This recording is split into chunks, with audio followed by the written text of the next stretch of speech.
how to unmute notes in your Instagram.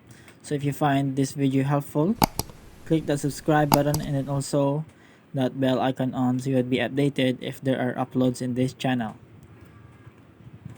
So first, let us open our Instagram, and we are here on the home page of our Instagram. And what you would do first is go to the message icon, and as you can see, I have friends here who have notes.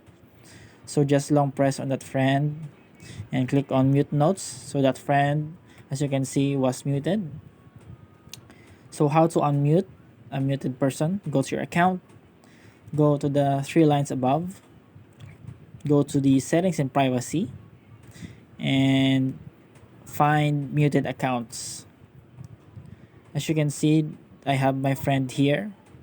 So to unmute, just simply click on unmute and turn off the mute notes option. And that way my friend will be able to send her notes on my account, or I can see her notes on her.